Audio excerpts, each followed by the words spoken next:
Welcome back to another episode of Offbeat Adventures. We're standing here on the grade of the former Grand Trunk Pacific Railway and later Canadian National Railway's Graham subdivision.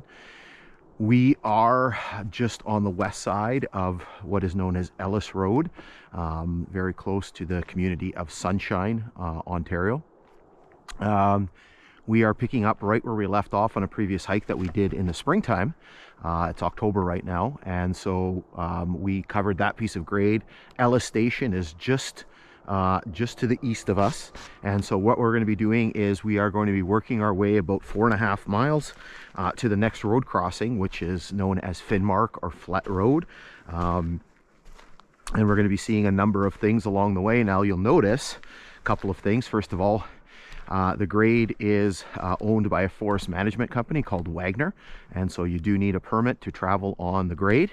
And there's also a washout which has been repaired, but there's still kind of a few little issues with the grade. So I don't have the bike right now. I left it on the other side of these kind of dugout areas. So again, the washout's been repaired, but they basically dug up the road or dug up the grade and basically sort of barred access. People obviously have been driving their all-terrain vehicles through, or at least around, or what the heck they're doing.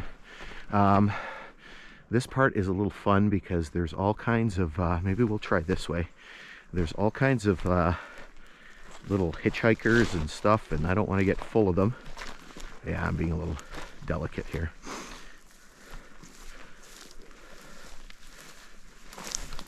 Lots of, you're going to see lots of clay in this area, and so it's all sticks to your boots and just not particularly awesome.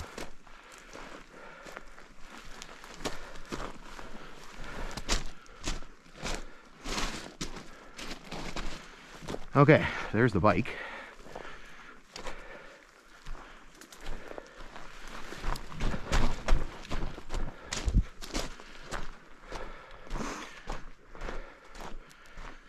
Get rolling in 1 second here.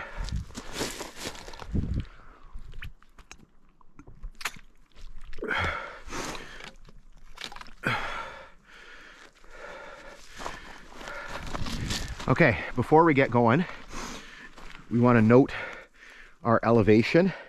So we're at 1,219 feet. I don't know if you can see that, but we're going to be talking about that shortly.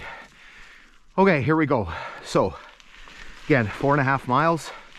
We're going to put Luna in the trailer after we go through the washout. We'll leave her off for now.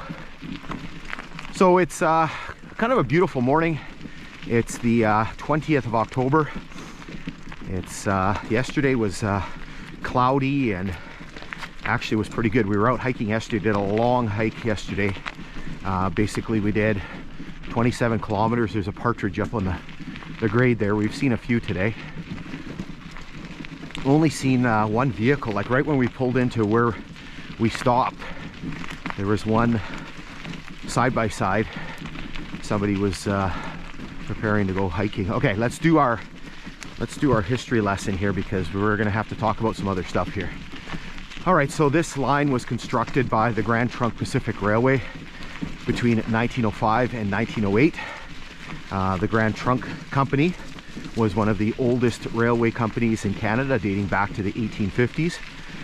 This line was going to be part of an attempt by the Grand Trunk to build a second transcontinental railway across Canada, the discussions of which had been going on for a long period of time. It took a lot of back and forth and a lot of discussions and a lot of conversations until they finally basically came up with a plan and an agreement with the federal government, because Grand Trunk didn't want to build this whole line. So basically the plan was that Grand Trunk was going to build the western portion of this transcontinental railway, everything from Winnipeg to the west coast at Prince Rupert, under the name Grand Trunk Pacific. The federal government would build the eastern portion from Winnipeg to New Brunswick under the name National Transcontinental. Now this line was a bit of an anomaly because it was a Grand Trunk Pacific line but it connected to the NTR because it connected to the line east of Winnipeg. It would connect at a place called Superior Junction, which is today just to the east of the community of Sioux Lookout, Ontario. And basically the whole purpose of this line was to give the network access to Lake Superior. So again, construction began in 1905 and was completed in 1908. So in November of 1908, traffic opened on the line. Now, shortly thereafter, some problems arose. So the plan is that the Grand Trunk would build the western part and then operate the eastern part for the federal government. But basically they backed out of the agreement. So let me interrupt my story. So here's our problem area. So when I was here, so this is a redo. I was here 4 years ago and we did the whole section, and so we're redoing it because some new information and some new things we want to talk about. So there was a wooden box culvert that was under here, and if I remember, probably not in very good shape. And what's happened since then is obviously the water pressure has caused it to blow out and basically taken out this entire section of grade here. And so you can see there's a big swamp here on the side. And so they had to repair it, but I guess they don't want people driving through here, which is why they left the road dug up. And so basically you can see kind of all this stone that's been dumped in here to repair pretty massive washout here. You can see why we left the dog out of the trailer for now. Again, you can see the nature of it's very sandy and there's lots of clay, right? It's just not, it's like sticky. It's been very, very dry lately. Oh my God, it's hard to pull this up. It's been very dry lately. In the months of September, we had 6 millimeters of rain. This month we haven't, maybe 20, 25 if we're lucky. We have had not a lot of precipitation, so it's extremely, extremely dry. And you'll see that. Kind of neat. We do have some footprints. I don't know if you can see those. Those are moose tracks. Looks like a young moose. It looks like pretty small tracks. Ugh.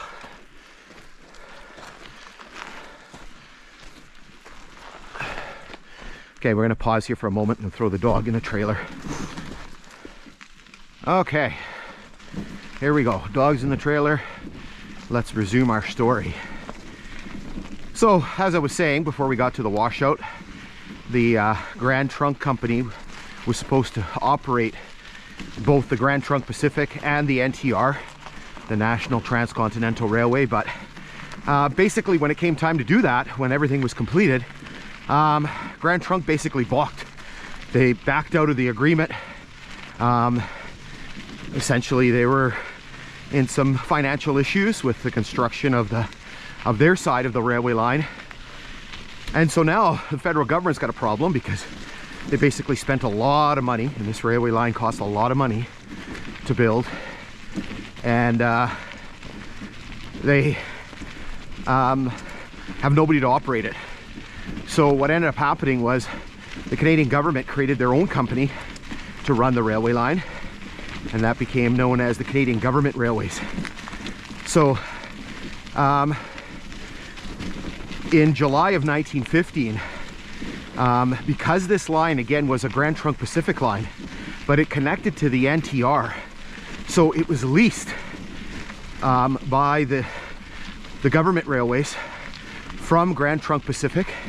So in July of 1915, the name of this line changed. It had originally been the Lake Superior branch, or the Lake Superior division of Grand Trunk Pacific, obviously indicating that it was running off the main trunk to Lake Superior. And then it became the Fort William and Raith subdivisions of Canadian Government Railways. And it continued as such until late 1918. There's a bunch of upgrades that were done on the line during that time.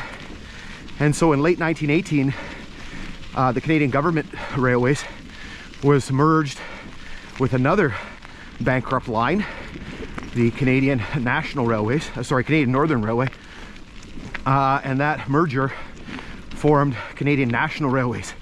And so that came into effect in January of 1919.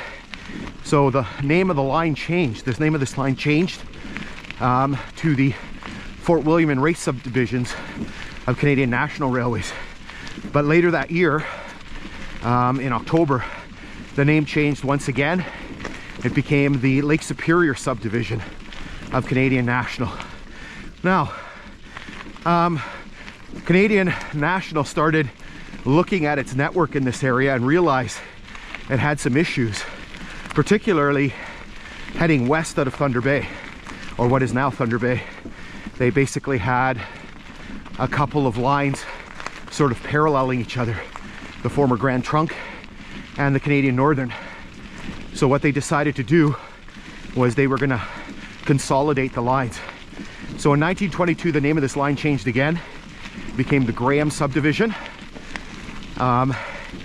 and work started on the consolidation.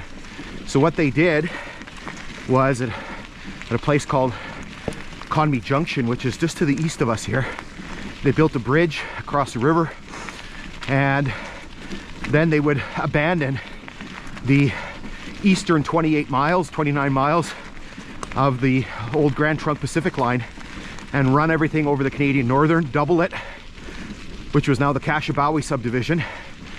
And once they reached Conmee Junction, the lines would split. Kashabawi subdivision would continue on to Atikokan, and this line would continue on its original route.